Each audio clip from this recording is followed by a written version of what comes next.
સુરત શહેરમાં વધતી ગરમી અને હીટવેવના કારણે લોકો ત્રાહિમામ પોકારી ઉઠ્યા છે. આ વચ્ચે એક કરુણ ઘટના પ્રકાશમાં આવી છે.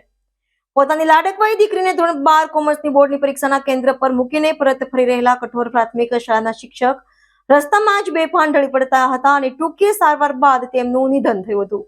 મૂળ ભાવનગર અને કામરેજ વિસ્તારમાં આવેલી અંબિકા રેસિડેન્સીમાં 50 વર્ષીય ભવાનભાઈ સિથ્થરભાઈ હળિયા પરિવાર સાથે રહેતા હતા. તેઓના સંતાનમાં એક પુત્રી અને એક પુત્ર છે. ભવાનભાઈ કઠોર પ્રાથમિક શાળામાં શિક્ષક તરીકે ફરજ બજાવતા હતા અને પરિવારનું ગુજરાન ચલાવતા હતા. દીકરી દીપ્તિની હાલ ધોરણ 12 કોમર્સની બોર્ડની પરીક્ષા ચાલી રહી છે, જેથી તે દરરોજ દીકરીને પરીક્ષા કેન્દ્ર પર મૂકવા જતા અને ત્યાંથી પરત લેવા જતા. પરીક્ષા કેન્દ્ર પર મૂક્યા બાદ ગતરોજ તેઓ મોટા વરાછા ખાતે AR મોલમાં આવેલી પોતાના પુત્રની ઓફિસ તરફ જવા નીકળ્યા. તેઓ પુત્રને મોબાઈલનું સ્ટેન્ડ આપવા જઈ રહ્યા હતા. મોટા વરાછા ખાતે સુદામા ચોક નજીક અતિશય ગરમીના કારણે ભવનભાઈને ડિહાઇડ્રેશન થયું, જેના કારણે તેઓ બેભાન થઈ રોડ પર ઢળી પડ્યા. તેમને સારવાર માટે નજીકની ખાનગી હોસ્પિટલ ખસેડાયા છે અને ટૂંકી સારવાર દરમિયાન તેમનું મોત થયું. અચાનક બનેલી ઘટનાથી પરિવાર પર દુઃખનો પહાડ તૂટી પડ્યો. આ અંગે વધુ તપાસ ઉત્તરાયણ પોલીસ કરી રહી છે.